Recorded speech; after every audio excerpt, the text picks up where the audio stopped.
আসসালামু আলাইকুম। আশা করছি সবাই ভালো আছেন। আলহামদুলিল্লাহ, আমরাও ভালো আছি। বিকালবেলা বাবুকে নিয়ে এসেছি বাইরে ঘুরতে। তো বাইরে আসলে বর্ণমালা কি করে তার একটু ছোট্ট ফুটেজ আপনাদের জন্য রেখেছি। আশা করছি আপনাদের ভালো লাগবে। মেহেরপুর সীমান্তবর্তী এলাকা, যার কারণে ঘোরাফেরার একটা ভালো জায়গা হয়েছে। দেখার তেমন কিছু নেই, শুধু সবুজ প্রকৃতি আর ফসলের ক্ষেত। তো আমরা চলে এসেছি রাধা গোবিন্দপুর বর্ডার এলাকায়। আমাদের বাড়ি থেকে খুব একটা বেশি দূরে নয়। এই বিকাল 4:30টার দিকে এসেছি।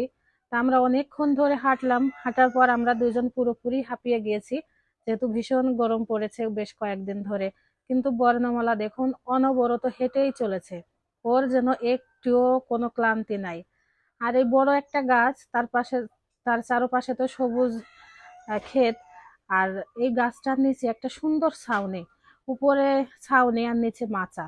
তা আমরা দুজন এখানে বেশ খানিকক্ষণ বসলাম, কিন্তু বর্ণমালা কিছুতেই বসছে না, ও যেন হেঁটেই চলেছে।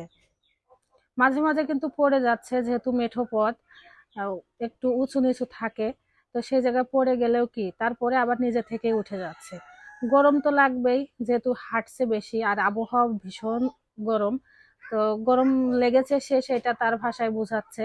তো বুঝিয়ে আবার আমরা বসতে বললাম, কিন্তু বসলো না, আবার চলে গেল। এই তো নিরন্তর সে হেঁটেই চলেছে। পাশে আছে ভৈরব নদী, আর সামনে বিশাল বড় একটা পুকুর। মাঝে মাঝে সুন্দর মৃদু হাওয়া বইছে। মাঝে মাঝে ভালো লাগলেও ভীষণ গরম। তো এই হচ্ছে বর্ণমালার ঘুরতে আসা চিত্র।